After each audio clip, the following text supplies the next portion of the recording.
Right. Ames, after you. Oh shit. It's me, isn't it?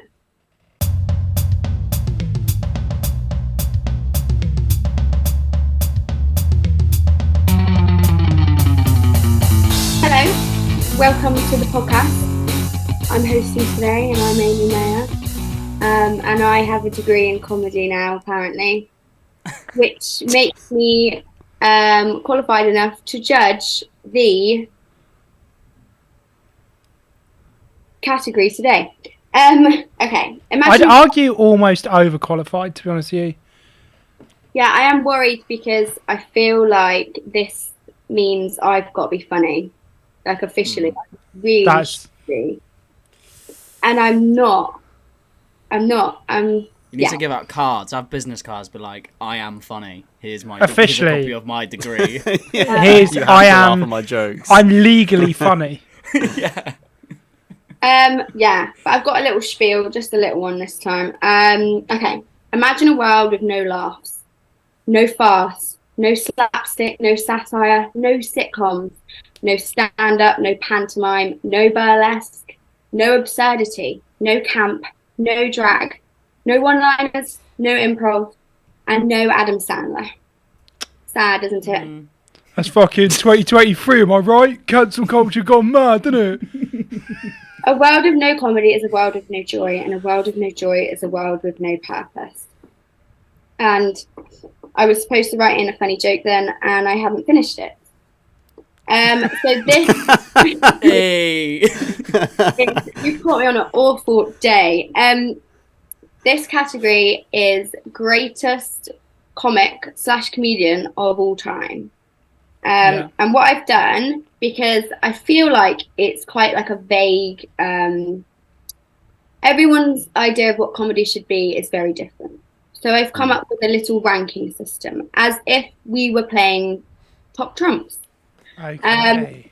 And I've got a few categories that I'm going to be ranking all of your nominations based off of. Ranking system's just going to be out of 10 because that's easy. The first one is shock factor. So It's important. Huh? It's important. Shock factor is it's a main thing in comedy. The second thing, and this is a strange one, is catharsis. Because Aristotle, this is where the degree comes in, he wrote loads about comedy, and there's too much to even like kind of round it all up. But one thing that he said that comedy is cathartic, which basically means that it's a release of emotion. And it doesn't just have to be like a release of laughter. It can be like a release of tension and stress, or even anger or sadness. So, could I argue, and maybe this is delving a little bit too much into the intellectual side of things, but for instance, could you argue that, we're not naming any names, no names, but there are certain comedians who of late have made a bit of a name for themselves by saying like provocative, Pokey the Bear kind of stuff about certain groups of people that winds people up, which causes anger. Is that cathartic? Could you say that in a way they're actually they're actually doing those groups of people a service because they're giving someone to be angry at? What are you talking about? No one in particular. Your pick, is that it? No, my pick is. Oh, I'm not going to say who my pick is. That's a really good point, Seb. Thank you. And I zoned out halfway through it a little bit, but what I'm thinking is that it's possible. I view catharsis as like a release of emotion that's already inside of you. Yes, Not okay. an emotion that's been triggered by someone else, maybe? That's okay. Yeah, so if I threw a brick at someone and then they got really angry, that's not cathartic because they weren't angry before I threw the brick. No, that's what I kind of think. But then then when Jez in Peep Show punches that guy in the face because he wants to be punched in the face, that is cathartic. Or maybe I should do a degree. Do you think I should do a degree, guys? No. Anyway. It could be like, you know, when like something really bad happens and you're with your mate and you're like all thinking, fuck, that's really bad, that's just happened. And someone just makes like a quick joke about it and all of a sudden you're like, oh, and you all kind of like laugh about it and you're like, oh, fuck it, yeah, it don't matter. Because you just like got a little gag out. It's like you're releasing that tension. That's like, right, it kind of makes the situation a lot easier. Yeah. Nice. Okay, other categories. I've written politics, but like political satire. Because for me, that's possibly my most important factor for comedy, because that's my jam. I love that. I don't really know much about politics, but I like pretend. The next one is punching up. So there's a theory in comedy, and I should know who wrote about this and talks about this, that you should only ever punch up. So you shouldn't walk past a homeless person and say a joke about that homeless person, because you're punching about them being homeless, which is punching down. But you're well within your rights to call Boris Johnson a jammy bastard, because you're punching up. And he's a giant cunt. That too. So punching up, one-liners, because I feel like that's such a skill. Yeah, it And is. then improv, which I feel like is like audience improv and like being in the moment. So that's like my ranking system that we're gonna consider. By the way, do you want to emphasize any of those? God, I wish I'd known the mark scheme when I wrote my thing. That would have been great. Yeah. Yeah, I'm not gonna win this. I feel like I'm doing an exam. I'm like, I wish I knew the fucking mark scheme. I did send an email out, but it got lost. Fuck's sake. Yeah, and that's pretty much it. Sorry, I'm looking at my notes. I'm so flustered in this heat. It's all good. I did write a little bit about Aristotle, a bit more, which is, he also says that comedy, take this into consideration, is an imitation of inferior people, which kind of contradicts the punching up thing. Almost entirely. But I feel like the reason that still stands is because you're not just inferior due to like class or identity. You can be inferior due to being like greedy or a dickhead. Morally inferior, yeah. So there's that.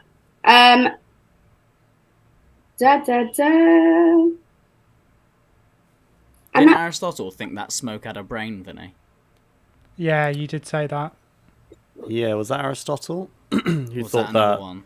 I think that was Aristotle who thought that smoke was just air trying to get with its air buddies. That's why it rises. So, but yeah. Well, maybe we won't mention that. I mean, he was Good a very on Aristotle. clever man. I mean, you win some, you lose some, you know. Yeah, like, definitely. True. You can't, yeah. He is a founding father. Remember that. So, like, a little bit of respect. Sorry, Amy. Sorry, mate. Sorry, Aristotle, mate. Thank you. Who wants to go first? I always want to go first, but then statistically, Vinny told me recently, every time I go first, I lose. Like, guaranteed. Yeah. Like, it's like a Yeah. 90% chance I lose. Before we go first, actually, I wanted to talk about my bad week. Oh, yeah, right. Go ahead. I've had a bad week this week, right? Monday, Oh, yeah. got a fucking call from the boss, didn't I? The wife? The boss. In the boss's office. Not right, impressed with what's been going on, basically. Had a chat. It was like, right, buck your ideas up, fucking sort your life out, do your job properly. And in the end, got sacked. What? Yeah. So, no longer the manager of Exeter City Football Club. Oh, for There it God's is. sake. There it is. I was waiting for something. So I had to delete that save on Football Manager. Aaron, you But got now I'm the fired. manager of Sheffield Wednesday. Come on, the Owls! I didn't know you could get fired on Football Manager. Yeah, I if got you do sacked really pretty badly. quick. And then you have to. Yeah, I didn't know like what happened when you got sacked either. But Mork showed me you have to like look on the job market for like jobs. It's They all say no. It's really weird. Oh my They're all god. like, no. It's just like Life Simulator. That's me. Well, yeah, it's a simulation game, innit? Yeah. But Terrifying. I just wanted to get that out because when I got sacked, I was like, podcast content. Let's go. That's the what, first if I thing you actually thought. get fired in real life, I'm just going to go podcast content. Yes. Can I mention this on my podcast? Is that okay? Yeah. That's what you should say. Well, my week's been fairly uneventful, and there's nothing strange about my appearance, so we're just going to move No. on. Everything is very normal, and I don't have a perfectly round red mark in the centre of my forehead. Yeah, Seb, why do you have a perfectly round red mark on the centre of your forehead? I was wondering that. I've joined the Hare Krishnas. It's, I just thought actually so. a tattoo to cover up the tiny little swastika that he got done. He walked out of the shop and was Tiny like, one. he looked at the first bloke who looked at him like, what the fuck? And he was like, right, I've ruined it. Go back in. Just red all over it. Thanks. Yeah, pretty much. Yeah. Yeah. I just thought it'd be funny, didn't I? Just thought. Yeah, Mm. exactly. No. What actually happened is I got kneed in the head at jiu-jitsu, and it wasn't like it was a weird one because it was like a knee, but it was like a scuff, so it just pulled the skin off. So it's all sort of, it's quite Oh. moist. It's got like a, you know, when you have like a layer of skin and when you touch it, it's kind of tacky. I've got that. Like, I think I could probably like stick a bit of paper just to my head with just like the sort of ooze from it. Yeah. I think you need to train on your head a bit more, mate. You need to like Tony Ferguson boots them steel poles to like harden his bones. You just need to like Headbutt stuff. headbutt walls and shit. Yeah. Yeah, That's the thing. You can harden your bones. yeah. If you Technically you repeatedly, can. if you get like micro fractures in your bones, when it re-heals, it heals with like a greater density. That's why people like punch wow. walls. So like, It's a survival instinct. It's exactly the same as getting big on muscles. When you break your muscles in the gym, Yeah. your muscles grow back a bit bigger so that they can bear that weight. Your bones can do the same thing. yeah, Didn't realise that was the thing with bones. Shit. So what Yeah. if I just constantly break my knee? Well, Like I just keep doing. no, do it again micro on the fractures. weekends. You have to And- like a little bit break your knee. also bones, not joints, Yeah, not cartilage. Ah. but like knuckles and stuff specifically. But so you I- could just headbutt walls for ages, and eventually you'll have a fucking massive head. Well, to be fair, It's a big there's a guy. brick of a head. There actually is. There's a guy on McDojo Life on Instagram who I saw who does have like a really flat, hard head. That's because steroids, mate. He's one of those gurus, and his party trick is just having a plank of wood just broken over his forehead. And What he's the just got fuck? like a really hard head. Imagine that being your party trick. Oi, Dave, get the fucking wood out. They're gonna love it. Boom. And it's not like, also, it's not one of them ones where it's like a stunt bit of wood. Like, because you can tell because a couple of the times it like won't work. Like they'll Yeah. fucking do it and it will just bounce off his head, and they do it again and again, and then the last one they like snap it over his head. Anyway, should we crack on? Yeah, I just wanted to get in my news about being sacked. It was very sad. I was very emotional. Yeah. Sorry about that, man. Did they give you a guard of honour? No, they just literally were like, right, mate, you got a month to buck your ideas up, and I lost the next game 4-0, and they were like, right, fuck that, you're sacked. It's okay. Yeah. Yeah. You fucked that brutal. club, mate. You should feel ashamed. I did feel very ashamed for a minute. And then This is- as I was looking for jobs, I checked the scores, and they kept losing, and I was like, yeah, fuck them. It's not me. That's the problem. It's them. Yeah. Right, this is drivel. Vinny, how was your week? Thank you for asking, Amy. My week was, yeah, pretty good. I went and saw my friends up in Shrewsbury on the weekend. Went on a boat. That was good fun. And then I got a bit too excited in the dance club and broke my knee again. Oh, not no. So now it's again. in a cast again. So that's fun. It's in a Actually, I can't. Let's have a look. Not a cast, but it's got like a strap on it. Oh right. You've got a strap on. Way! Bounce, bounce, bounce, bounce, bounce. And you're wearing Great a vest. banter. Yeah. Yeah. Started drinking Stella yet? I'm drinking Guinness at the moment, so I'm working my way down. Yeah. But yeah, Amy, how's your week been? I quit my job, thinking I had another job lined up, and then the new job said, "Actually, we don't want you." That Sounds is a lot wounding. like That. Vinny did the same Well, thing. no, He quit I his didn't job know- and didn't even have another job lined up. I did it with the full knowing I didn't have another job though, and I'm still like, maybe I shouldn't have done that. To be That is fair, savage, though. when you first did it, I thought you were having a breakdown. Like I genuinely did.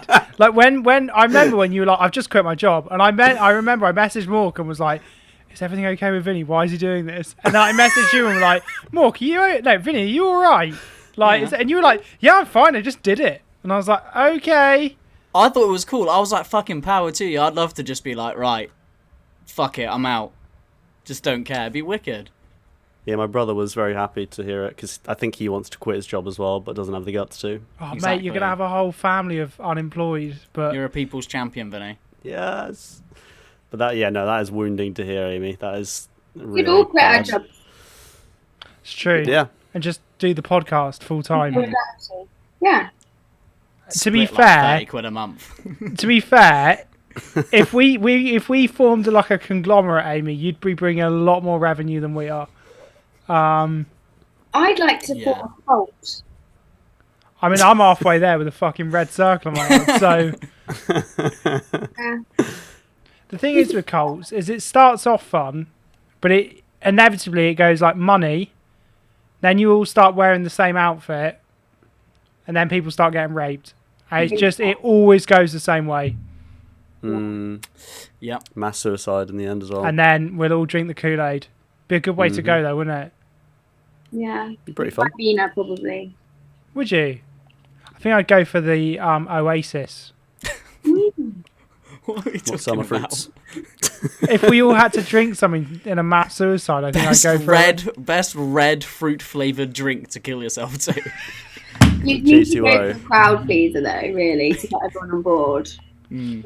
Just a Coke or lemonade, probably. Jaeger Yeah. bombs. Go out and a bang. Jaeger bombs.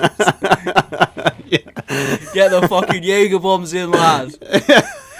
I want my last drink on earth to be a Jaeger bomb.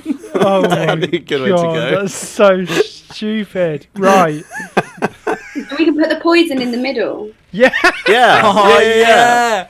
Boom. That's pretty Yeah. cool, actually. That is a pretty cool way to. Anyone listening?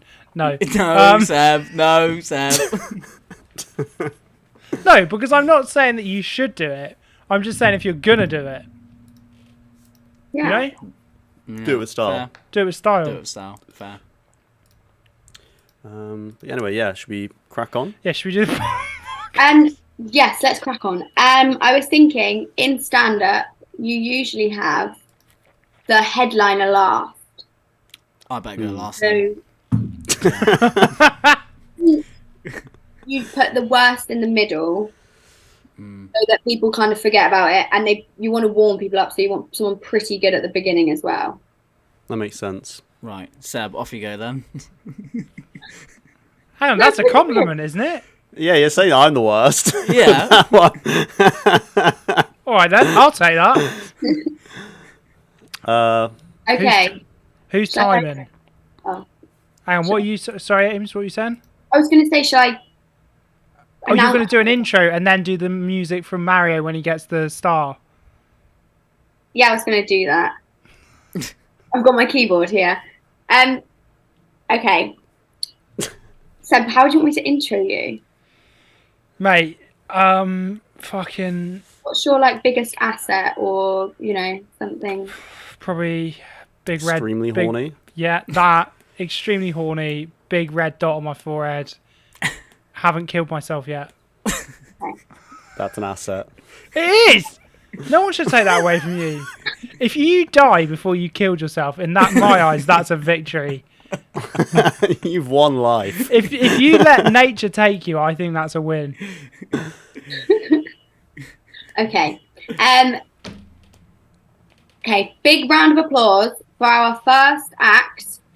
It's our warm-up. He's got a big red dot in the I've got a big red summon, gang. Let's go. Okay, sorry. He's got a big red dot in the middle of his forehead. He hasn't killed himself yet. It is the strongest, sexiest, horniest guy in the Zoom room. It's Sebek Clark. Yeah! Mate, I want to wake up to that. Fucking hell, I'm going to record that, and that's going to be like my fucking alarm clock. And Lucy will be like, what the fuck is going on? Every morning I'll be like, ah! Right. I haven't killed myself yet. Haven't killed myself yet. Yet. No. Yeah, just on the yet. I'm not going to kill myself. Based on anything in this show. Unless you lose. Unless I lose, Amy, just roll that down because I'm on a knife edge. So I could really do with a win. Are we timing this? Are we going to do like 10 minutes or are we just going to... We should time you. What? You need timing more than any of us. Yeah, I don't need time. Mine's like a page and a half, but... Yeah, I don't need timing. Yeah, mine's You only need 2.5 pages. Yeah, Vinny time. Yeah, but Sebek, you need timing. All right. Yeah, You. Right, Need Vinny, are timing. you timing? Yeah, I can time. yeah. You just do it in your head, can't you? Fucking autismo powers. He's got a voice like a robot. He can do any calculation.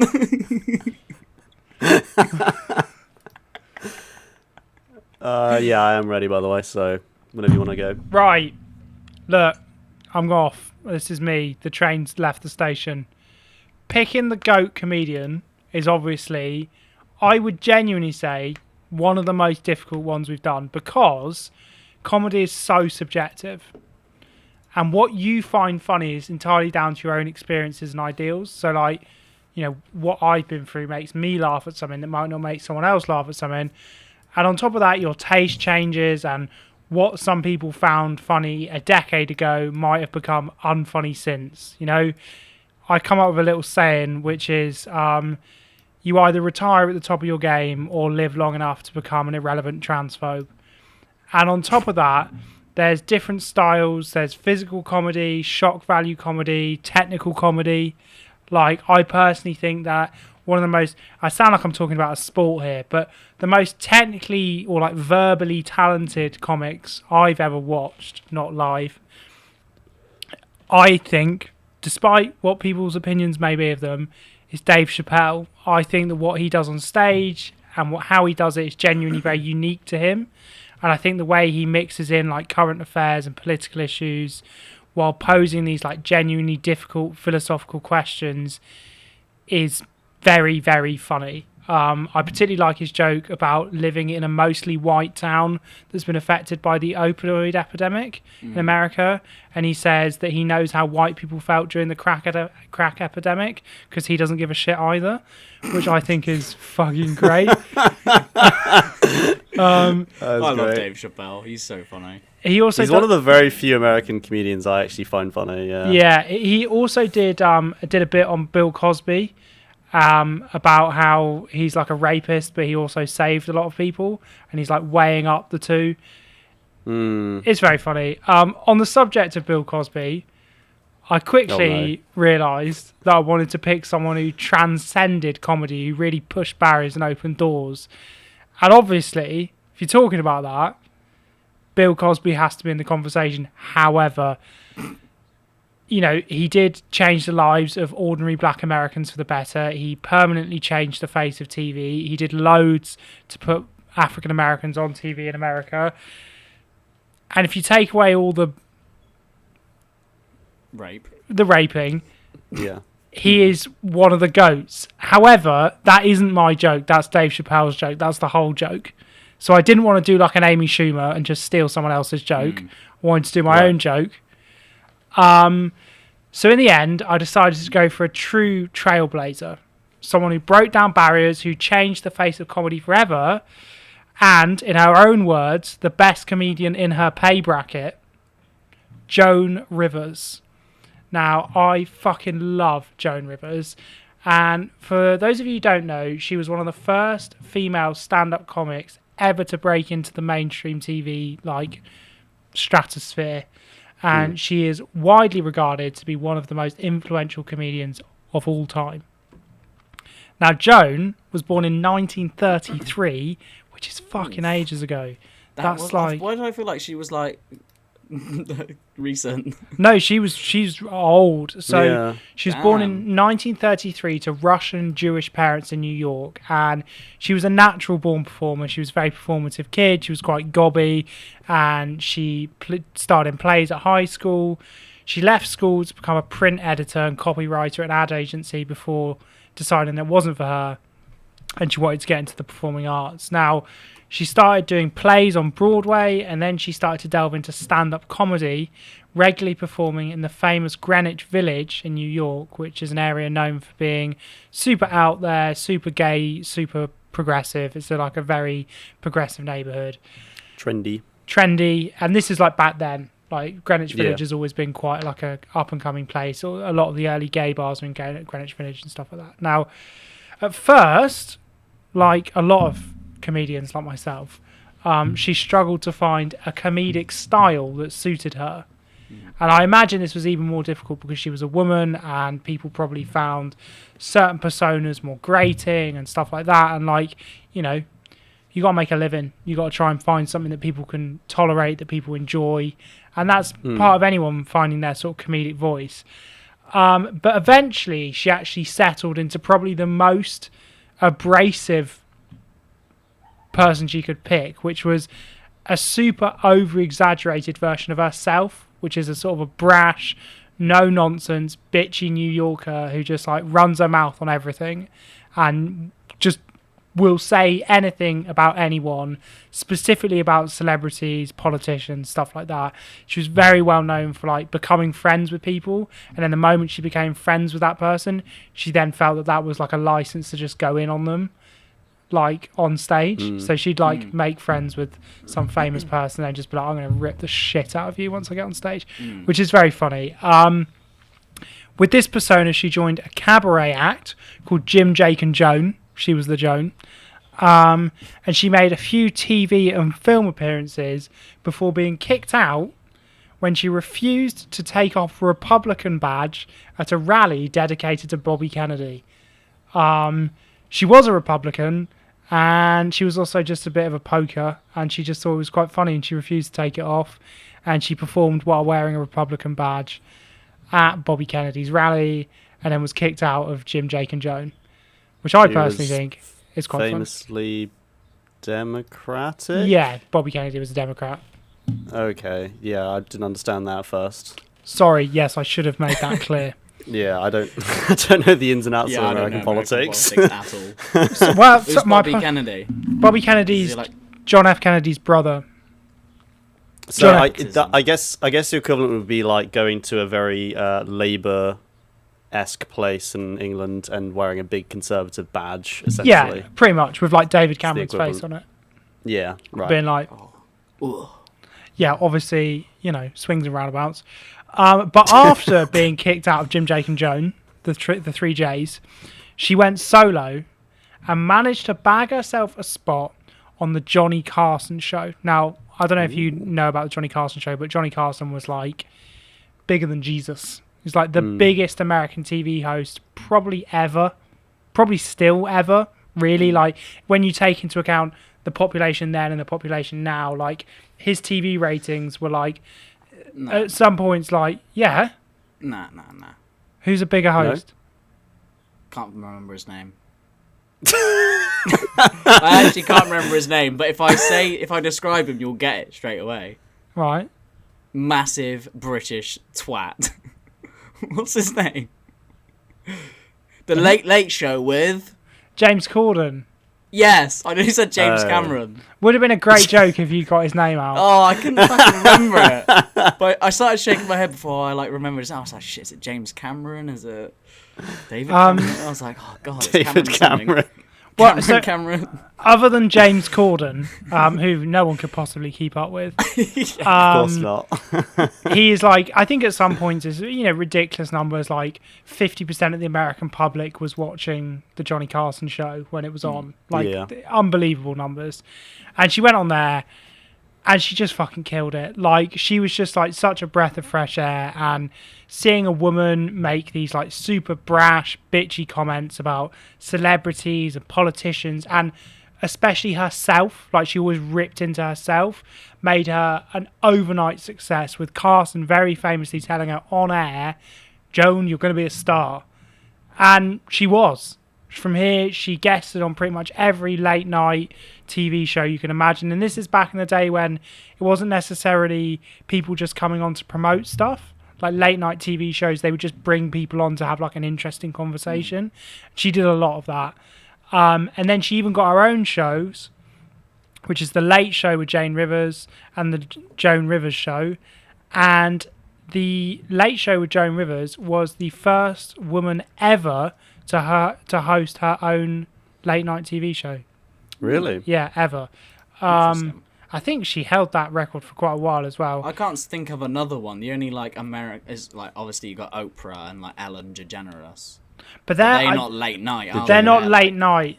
And I think that's what makes her so interesting, is like, what I think is really cool about Joan Rivers is that she doesn't, I don't know, this is obviously like super judgy and anyone can have whatever comedic style they like, but I personally think that in comedy there's like a real push for like men do the gross stuff and women do the kind of not so gross stuff, and like that late night show, slightly more edgy TV, being like, oh, we might talk about fannies sometimes and make jokes about Right. taking drugs.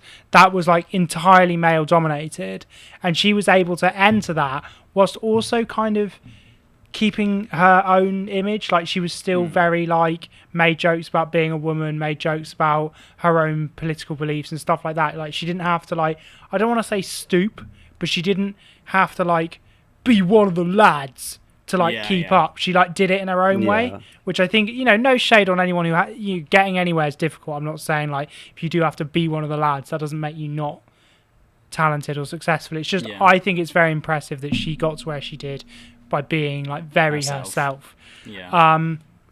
And what I would say is, if you want to watch two people just absolutely at the top of their game, there's an interview between Joan Rivers and Betty White on the Johnny Carson show, where they just rip the piss out of each other, but in this like super underhanded, super catty, really like relatable and quick way, where like it's not scripted. They're just trying to like, Betty's just on to promote her like latest book or whatever, and every time she like slips, Joan just like gets in some little dig, like suggesting that she's like sucked a million cocks or something. But like it's like quite, it's like simultaneously like very lowbrow humor whilst also maintaining this like real air of like dignity. It's very, very well done. It's really good, and I'd really recommend watching it.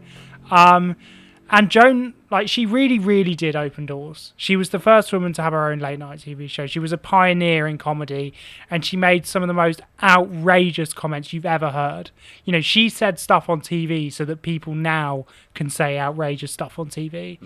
And she carried on right up until her dying days. And I would really recommend, there's an interview where she's about 80 or maybe 79 on the Graham Norton show, and she does one with friend of the show Johnny Knoxville, where she says that her vagina is so dry that 3 camels followed her home and 2 Jewish men tried to rent her uterus instead of going to Miami. Which I fucking love. And then she does another one where she's promoting her book, which is called Men Are Stupid and They Like Big Boobs, which is an in-depth analysis of all of the plastic surgery she's had throughout her life. And all of the plastic surgery she's looking into and how much it all costs. And at the end of that interview, this is not in any way relevant to her book or anything that she's just trying to promote. She says during the interview that she hates the show Glee because it makes being gay at high school look like it's going to be easy. And she says in her experience, the gay kids in Glee are jumping for joy, but in most of her experience, they're just ducking for cover, which I think is a very clever joke. That's quite on the nose, actually, yeah. And that was 2 years before she died. And she was still going right up until she died. You're probably thinking, how did she die? Well, she actually died just having a routine procedure on her throat. I think it was actually a bit of plastic surgery, which she fucking loved. And the doctors just fucked it up. She died. They gave her too much anaesthetic and she died. Wow. And her daughter got a big payout. Like, it was like no questions asked. They fucking... Nice. Well, Her mother died. rough with the smooth. But yeah. That is catharticism. I think it's just in bad taste. 1 point for me. She didn't die yesterday. She did in my heart. Aw. But yeah, look, I love the bitchiness of it. I love the gossip. I'm a big gossip myself. So yeah, all right. So listening to someone like bitch and gossip and have that as their comedic style, I just think no one beats Joan Rivers for that. And I just think, for me, she's like viciously funny. She made loads of jokes way before those kind of jokes were acceptable. And I just think she's the GOAT. I fucking love Joan Rivers, mate. There you go. Cool. Bam. I like that. Thank you. I like Joan Rivers. She's a fucking beast, isn't she? He's so cool. And when I went to clown school, they said that your comedy persona should be an exaggerated version of yourself. And I You feel went to clown school. Yeah, can we just wind that right back? Yeah. yeah, clown school, Goldsmiths University of London. Oh. Hang on, sorry. But did you actually... You're not like a trained clown. We did do some clowning. Did you?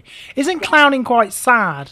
Isn't that like the origins of it? Like Russian clowns are like really quite dark. It does, yeah. We didn't do much of that, to be fair. There's It depends, yeah. clown archetypes, isn't there? So you have like the sad clown, and you have the greedy clown, and you have the bumbling fool clown. I don't remember any of this. I'm kind of making it up. I fucking hate clowns.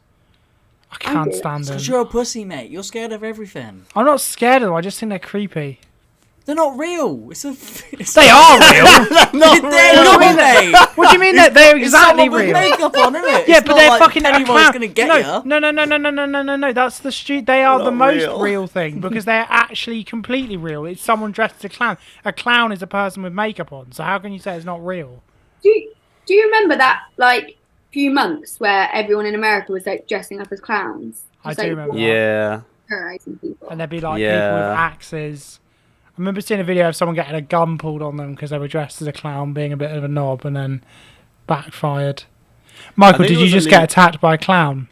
Yeah, but luckily they're not real, so it's fine. They are real. They ain't real, mate. What do you mean they're not real? They are It's absolutely. pretend. Yeah, That's but, my whole degree, thank you very much. yeah, right. No, Clowns. but you... no, but like, what do you mean clowns are creepy? It's an act, isn't it? Yeah, but it's an act I found creepy. Mate, you're just a pussy. That's like saying, I don't know. I I don't love know. clowns. Steve-O is a professional clown. Did you know that? Everything you say makes me worry about you. He went to Ringling Brothers Barnum and Bailey Clown College, which is statistically harder to Harder to get in than Harvard. Yes, Yeah, yes. that's true. Is that the He same loves one telling that that. all the SNL people go to in like LA? There's like an SNL training camp. Well, No, like- this is like a really old, thing from like whenever this Ringling Brothers circus was around in like 18 whatever, but they're not a thing anymore apparently. All right. They closed down because they used like elephants or whatever as part of their show, but then they weren't allowed to use animals anymore, which was Steve-O was like, yeah, that's really good because they're like bastards and all this, and then people stopped going to see it because they were like, oh well, if you're not going to make like an elephant do a backflip, I can't be bothered. So the circus actually shut down, and in Steve-O's book he's like, it's such a shame that people are only interested in going to the circus to see animals get hurt, basically. That is sad. Yeah. That is sad. Although, I'm not saying that they should do the animal cruelty, but imagine one week Nope. you go and you see an elephant do a backflip, Nope. then nope, you just next nope. week you get there and there's no elephant. I'm not saying it's okay. I'm just saying I'd be a bit like, oh. Like, it was an elephant doing a backflip. I know it's not okay, but that is impressive. That's an impressive sight. I would just feel bad for the elephant. Mm. I'd feel bad for it, but I'd still go, fucking hell. I feel bad for animals who are in zoos, to be honest. I think. Yeah, I think zoos are grim. Yeah. I feel Especially like the grim ones. especially the really bad ones. But yeah. You know, there's a polar bear in Berlin Zoo. Oh, what the fuck is that doing there? Yeah. He's got the AC on for him or something. No, he's just in like a big Got a white. fan. He's in like a big white pit, and then the pit's gone all grubby, so it's just like a big browny grey pit with a polar bear sat at the bottom. Trick it into believing it's its climate by just painting the walls white. And like, Berlin gets quite warm in the summer. Yeah, it must get as warm as like London, surely. Even warmer, probably. There used to be a polar bear that lived by the Thames, didn't there? Oh yeah. Eric King that owned a polar bear, and he like kept it by the Thames. All right. Savage. Apparently. I didn't even know Joan Rivers died, to be honest. I just looked that one up. She died like 9 years ago. I was like, when the I fuck know. did that happen? I thought she was still kicking, to be honest. No, yeah, she died 2014. Sad.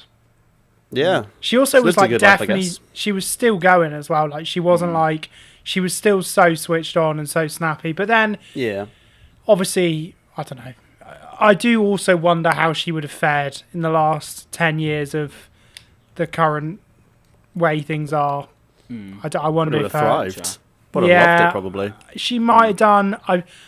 It's difficult. It's difficult. We keep people going too long anyway. Yeah, that's what I think as well. Like, it's weird when someone's like, "Oh, it's a tragedy that so and so died." And you're like, "Oh no, how old were they? They were 98." Oh, okay. Joan Rivers Joan Rivers has a whole bit about that. She literally it's does a bit about I'm that. like, a tragedy is like unexpected. 98. Yeah. It's totally out of the blue. Right. Okay. 98, yeah. Yeah, she does a whole bit about old people dying suddenly. She's like, Yeah. no old people die suddenly. They're Yeah. old. The shock They've been is that dying they- for years. Yeah. Yeah. They've been dying since they're like 60. Like, humans aren't supposed to live that long, are they? Well, when you're dying by like 25, you're just slowly Probably, dying because yeah, you're not slowly growing, so you're just wilting very away. slowly dying. I thought you reached your athletic prime. I mean, obviously, I'm not going to really reach any kind of athletic prime. But if we were trying to reach an athletic prime, I thought it was like 27. I thought that's when you hit your... I don't know. I don't know. I was just basing it on when the brain stops developing at 25. My brain's still developing. Oh, no, I'm 26. Developing a long time ago, mate. Yeah. Cool. Well, that's Joan Rivers. Anyway, shall I rate her on the factors? Yes, that would be Go great. for it. Okay, shock, I've got 8. She's She very does a good shocking. job, but I feel like the 2 points is like she could like punch someone in the face, or like that's the Well, only she can't anymore. No. So by that merit, Will Smith would have 10 out of 10 on that. Then he dropped because of other things. Like his anyway. Catharsis, I feel like it's a 6. I think she talks about good stuff and it's quite like tension breaking, but there's not that much emotion. Yeah, it's more just bitchy comments. Compared to some comedians. Politics 9, I like that thing she did with the badge, that's fun. Kind of. Part of me does. I mean, yeah, it's for the opposite team, but it's still funny. Yeah. But True. it's political. Punching up, she was quite a good puncher-upper, I feel. She was quite a good punch She upper. punched down a lot as well. She made like a lot of fat jokes. She did. She did make a lot of fat jokes. Often at her own expense. Yes, as a very skinny woman. Yeah, that's the trouble. But everything's relative. So punching up, I'm going to say an 8. One-liners 7.5 because I feel like she set up a lot of her jokes. Yeah, she did. Yeah, Yeah, and then improv 8 because she's pretty banging. she is fucking snappy, mate. So I would tally them up, but I can't bother. Vinny, Fair. Just let Vinny have one glance like this. He'll do it. 3, 42.5. he'd probably If I give it a shout the go. numbers at you, would you be able to just add them up? Sure. Mate, use the human calculator. You can't do that. I don't want to just make you. Nah, it's fine. We can do it if you want to. I feel like he's a polar bear, and we were just want to make him do a backflip. Do the thing. Come Get him to on. tally it up. Read the Tapping the Okay. jar. Right, Vinny, ready? Do the How fingers. fast should I do it? I don't Go know. like It's, number. okay, number. do that. Yeah. Okay. 8, 6, 9, 8, 7.5. I'm 8. already off. I'm already fucked. Vinny, I thought you was wrong. I got to 23 and I got confused. Is another round, or should we give up? No, I think we've just proved Vinny's not actually autistic, so just move Yeah. on. That's the test. That is the Someone- test. Someone tell the benefits, like. If you take your kid for an autism test, they just shout 8 random numbers at you. Just get them up, and that's it. That's how it works. Oh man. Right, so saving the worst for the middle. That's me. Vinny, I'm the worst. you're not the worst. How do you Got want a wife beater on. Yeah, that's true. Oh yeah, I forgot we were doing vest arms. So fucking hell. That's blinding, that whiteness. I know. Yeah, Look at that's that. pretty- Look how that is- fucking. What colour is that, A fucking polar bear could live in that. mate? It's not good, is it? Also, get my out in the sun. forearms aren't even that tanned. It's real bad. Yeah, You're not that going is outside bad. much. Do I look like I go outside a lot? My You skin's can't with that fucking red head. yeah, right. My skin's True. see-through. I'm like a baby fish. You can see my heartbeat. Aw. But yeah, I am ready. I sympathise with him. I'll intro you. Next up, in the middle, saving the second. Oh my god, I've done it wrong. Okay. Up next, saving the worst for the middle. It's the guy who isn't that great at maths. It's Vinny. Mate, you just been That's me. shredded. I'm not that great at maths. Throw my degree in the bin. Does anyone want to time me? Yeah, Do you Oh. need it? Nah, yeah, he I probably does, don't mate. need He it. always needs a timer, mate. He's an absolute fucking Benno So cheat. you can Fuck shut the off, fuck Sam. up. I'm Yeah. always under time. I'm always under time. You are always over time Cannonball without pop fail. black, mate, with that one. But yeah, if someone wants to time me, I'll go time ahead. you. Do you know you can put the timer in full screen on Chrome? Why would you need that? What if If you're you- blind, Seb? What if you like need it far away or something? Like want to see it far away? Sorry, can we or- just zoom back to what if you're blind? Not totally blind, like a bit blind. like Stevie Wonder blind, where he's not actually blind? Part. Stevie Blind Wonder's is not a actually spectrum. blind. Mate, there's loads of like these compilations online about like Stevie Wonder not actually being blind because like it turns out like 99% of people who are legally blind aren't just 100% blind. Yeah, that's what I'm saying. So, like, if I threw a ball at him, could he catch it? Maybe, Might I be don't able to, know. like, bat it away. But yeah, Why does he always play like he's looking? Funny. it's an act. It's an act. He's stealing Ray Charles's thing. Do you know what That's, happened that's today, what Shaq though? says. There was a fucking dog today that I petted, and it wouldn't look me in the eye. And I asked the owner if it was blind, and he was just like, "No, it just doesn't like you." That's what you get for stroking random dogs, mate. It's true. Right, I'm ready. Right, I'm ready. Okay, I'm just going to start talking. So, for me, there are 3 pillars that make a great comedian. The first is how good they are at comedic writing.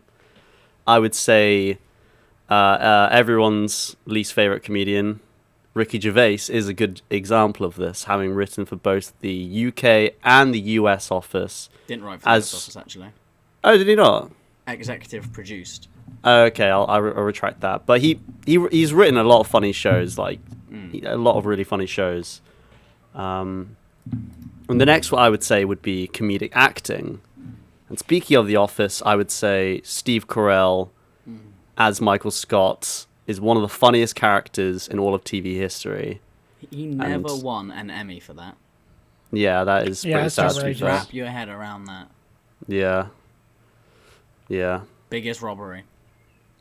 And obviously, I'm a massive Peep Show fan, so like David Mitchell and Robert Webb are also high up my list for comedy actors. You know they didn't write Peep Show?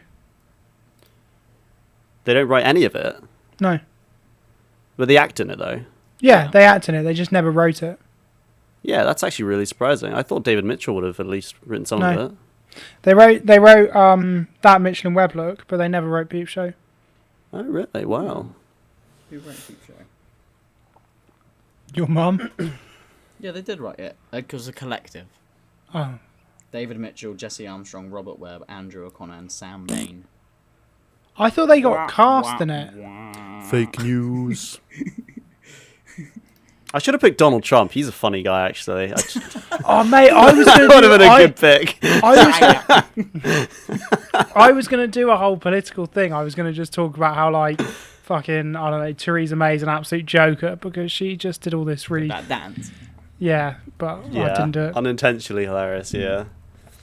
But yeah, so the final pillar for me... So we got comedy writing, we got comedy acting, but then the final pillar for me, and arguably probably the most important, and the one that people most see as synonymous with a great comedian, sex appeal, is not sex appeal. Is are they good at stand-up? Obviously, stand-up comedy, that's a big part of it. Now the thing is, I'm not massively into stand-up. It's the sort of thing I used to really like as a kid. Like I used to watch lots of like Live at the Apollo with my parents growing up, and like. Who's that really sweaty guy with the big ears? Lee Evans, and I remember liking Michael McIntyre when I was a kid. Ooh. But like, I don't know why everyone. Not anymore is the thing. Why does everyone hate? Amy, what's that face about? Why does everyone hate Michael McIntyre? He's fine. He's a bit cringe. He's not. He's a bit cringe. He's just like family comedy. It's not like groundbreaking. I get. He's fine. Exactly. He's funny when you're 10. Those hands, Amy, make it sound like he's a rapist. Yeah, what's this? It's got like this energy that I just. Yeah, I feel like he's funny when you're 10 because he's like silly. He's oh my god, he's being so silly. Look at Michael McIntyre, he's so silly. Ha ha ha. But he's not actually funny. Yeah. He's not like intelligently funny. He's just really silly. When he's 60, he'll be down fucking Butlins and he'll be loving it. Yeah. I'll be down Butlins and I'll be loving it. True, Butlins is pretty good. He'll be at like festivals like Dick and Dom, you know? Yeah. He'll be like right. DJ. Don't bring Dick and Dom into this. Because they're not funny either. Were they ever supposed to be? Some records they are. He's got 2 posters of them on his wall. 2? Yeah. Not just one. Dick and Dom. I know, it was really awkward. I ordered posters of big dicks and it just got the wrong thing. And Domination. Dominatrix. Maybe that's why they're called Dick and Dom. No. Penis and fucking nah. But yeah, sorry, I don't like stand-up, so this one's a bit tricky for me. I don't mind it. Like, there's certain comedians that I really like. I like a lot of like Norm Macdonald's, God rest his soul, for example. But yeah, growing up in England, I do feel like there is a big comedy divide between American stand-up and English stand-up. Like, I very rarely laugh at American stand-up, but English stand-up's a bit. I don't know. I tend to agree with an English stand-up a lot more. You know what I mean? I'm not alone in saying this, right? Yeah, it's the whole, what's that Jerry Seinfeld thing people take the piss out of? The problem with aeroplane food is... Why all the peanuts? All the penis? I think it was it was Stephen Fry who said the difference between American comedy and British comedy is there's a scene in an old movie, I think it's like Roadhouse or something, it's like an old American comedy film, where someone's playing the guitar really badly and then someone else picks up the guitar and like, smashes it on the thing and then gives it back to him. And he was saying the difference between American comedy and British comedy is the American comedian will want to be the guy picking up the guitar and smashing it, whereas the British comedian will want to be the guy who has his guitar smashed up. Yeah. And that's the big difference, is that it's a very self-deprecating, very like... Yeah. Whereas Americans more like bombastic and silly, I feel. But yeah, so those are the 3 pillars. And so that was my task, to find someone who I not only enjoyed on the stage doing stand-up, but also someone who I think was great at writing and was great at acting, very funny as well. And so, speaking of Jerry Seinfeld, I started thinking of comedy shows that I watched and I thought were really, really good. And what I do believe is I do think is arguably one of the GOATs for sitcoms is Seinfeld. I'm a massive fan of Seinfeld. Having run from 1989 to 1998, Seinfeld not only completely reinvented what it meant to be a mainstream sitcom, with the cast being intentionally unlikable and never learning any lessons, and also most episodes not really even having a plot, but the show has also completely stood the test of time, in my personal opinion. So I did consider picking the main character himself, Jerry Seinfeld, as my pick, as he's a good writer and he's certainly very funny in Seinfeld. But the problem is, every Seinfeld episode, if you've ever watched it, starts and ends with Jerry Seinfeld doing he does like a stand-up of it, doesn't he? Yeah. And I've watched not all of the episodes of Seinfeld, but like 90% of them, and I could say for certain I have never once cracked a smile at those parts. They're by far the only parts that I just do not care for, ever. The problem with aeroplane food is it is exactly like that, isn't it? Yeah, the thing is, Jerry Seinfeld helped pioneer observational comedy, but it's like we've evolved so far beyond that just being like, oh, isn't aeroplane food a bit shit? Like, that's not really going to cut it nowadays, because people have been doing better observational comedy and evolving it for the past, like, 2 or 3 decades since then. So now it's like, when you go back and watch it, it's very bare bones. It's not that funny anymore. I've never watched Seinfeld. It's really good. I'm a big fan of it. But the thing is, Jerry Seinfeld wasn't the sole creator of his show. He actually worked with another man. A man who has looked about 70 years old for the best part of the last 5 decades. Oh, shit. I'm, of course, talking about Larry David. Michael McIntyre. Your mum. Larry David, yeah. Larry David, yes, the man with 2 first names. I think the more you watch Seinfeld, the more you realise the best character isn't Jerry Seinfeld himself, but actually his best friend, the completely neurotic and manipulative George Costanza. And if you're at all familiar with the show, you probably know that George's personality is 100% based off of Larry David's. In fact, one of the earlier episodes revolved around George getting fed up at his work before exploding at his boss in a meeting and quitting. He then quickly realizes this wasn't a good decision, and so makes the bold move to just walk into the office the next day and pretend it never happened and just go back to work. And as it turned out, this entire ordeal actually happened to Larry David, as when he was working at SNL, he got increasingly annoyed that his skits weren't getting picked up. So in a fit of rage, he screamed at the producer saying he was quitting. And then he realized later that evening he made a really bad mistake. And so consulted with his neighbor at the time, a man by the name of Kramer. Again, if you're not familiar with the show, Kramer is the same name as the neighbor in the show Kramer. Right. They're based off of Larry David's neighbor. And Kramer convinced Larry to just walk back into the office on Monday and act like it never happened, which he did, and somehow it actually worked, and he just remained being at SNL for a few more years. That's really Nice. funny. I never That's knew big that. dick. That's big dick energy. Yeah. That is just Amy, like, come on. Amy, you should just do that at the fucking old people's home. Yeah. Just go back in like it's nothing. Sup? Just be like, Just come in, just be like, yo, what's up? Well, they've all got dementia anyway. Exactly. the people that work there. That's worrying.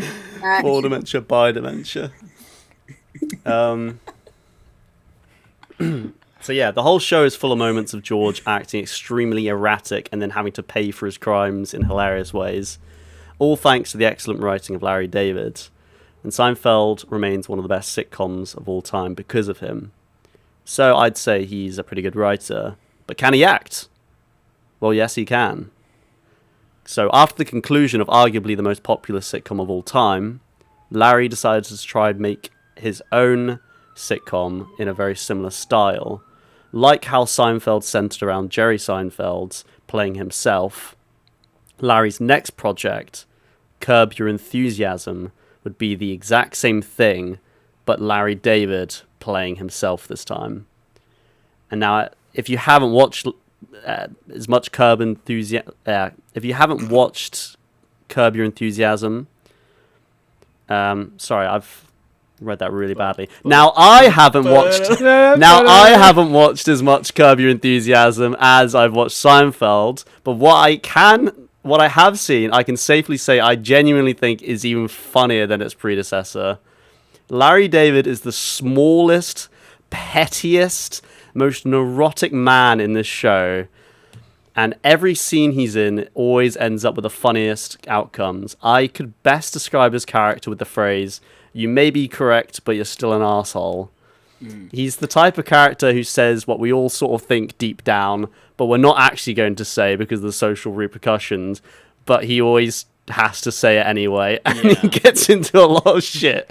Is it really heavily improvised as well? Because I watched one with you where he's having a conversation with a bloke in his office, and it's a really heated argument, but for like no reason. Like after one of the lines, Larry David's like, "You fucking," just starts laughing a little bit, and then he just starts talking to him. And it's like, completely can't control their laughter because it's just they just keep rolling, even though they're breaking character and laughing because it's just so funny. Every scene is improvised completely. Yeah, it's they just go into it being like, right, here's your character, here's your motives, go, and just riff off of each other, and it's so fucking really funny.